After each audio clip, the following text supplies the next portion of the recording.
अंधेरी रात, कब्रस्तान जैसी खामोशी और एक पुराना बोसीदा महल नुमा घर, ये ठिकाना था सैयद हाशिम का। सैयद हाशिम ने अपनी पूरी जिंदगी मेहनत से ये जायदाद बनाई थी, लेकिन उनका बेटा ज़ावियार उनकी मौत का मुंताज़िर था। ज़ावियार की आंखों में दौलत की ऐसी हवस थी कि उसे रिश्तों की मामस और बाप का सर दीवार पर बनी साए से ज्यादा कुछ नजर नहीं आता था। साजिश की इब्तिदा ज़ावियार का एक ही मकसद था, तमाम प्रॉपर्टी और बैंक बैलेंस अपने नाम करवाना। उसने अपने बचपन के दोस्त आर्यन के साथ मिलकर एक खतरनाक मंसूबा बनाया। आर्यन हमेशा गुस्साई उकसाता रहता, ज़ावियार ये बोरहा जब तक जिंदा है तुम शहजादे नहीं बन सकते। एक मनहूस रात जब आसमान पर बादल गरज रहे थे, ज़ावियार अपने बाप के कमरे में दाखिल हुआ।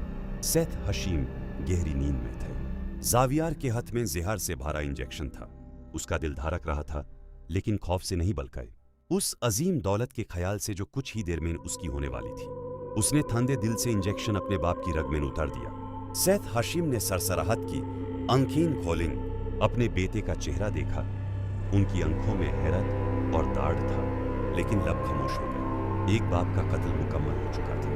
गुनाह का खौफ। बाप को मरने के बाद ज़ावियार ने तमाम कागजात पर उनके जाली अंगूठे लगवाए। उसे लगा कि उसने दुनिया फतह कर ली, लेकिन उस रात के बाद घर का माहौल बड़ा गया। उसे महसूस होता कि पुरानी दीवारों से रोने की आवाजें न थी, सेहरियों पर किसी के भरी कदमों की चप सुनाई देती। एक रात जब वो शराब के नशे में धुत था, उसे महसूस हुआ कि उसके बाप की कुर्सी खुद ब खुद हिल रही है। कमरे का दरवाजा जोर से बंद हुआ और दीवार पर खून से लिखा नजर आया, दुनिया गोल हाय अंजामी बाद धोखा।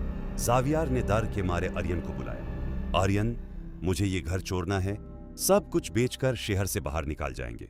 आर्यन ने मुस्कुरा कर उसे देखा, मगर उसकी मुस्कुराहट में दोस्ती नहीं, दरंदगी थी। बिल्कुल ज़ावियार, तुमने अपने बाप को मारा दौलत के लिए और मैंने तुम्हें इस्तेमाल किया इसी दौलत के लिए। इससे पहले कि ज़ावियार कुछ समझ पाता, आर्यन ने एक तेज धार खंजार उसके सीने में उतर दिया। ज़ावियार की आंखों के सामने अंधेरा छाने लगा। उसे अपने बाप का वो आखिरी चेहरा याद आया। उसने जिस दौलत के लिए खून बहाया था, वो अब किसी और की होने जा रही थी। आर्यन ने ज़ावियार की लाश को उसी कमरे में घसीटा जहां सैयद हाशिम का कत्ल हुआ था। आर्यन ने जायदाद के कागजात उठाए और भागने लगा, लेकिन जैसे ही वो दरवाजे तक पहुंचा, उसे महसूस हुआ कि पीछे से किसी ने उसका गला दबोच लिया। एक पुरस्कार ठंडी हवा चली और पूरा महल चीखों से गूंज उठा।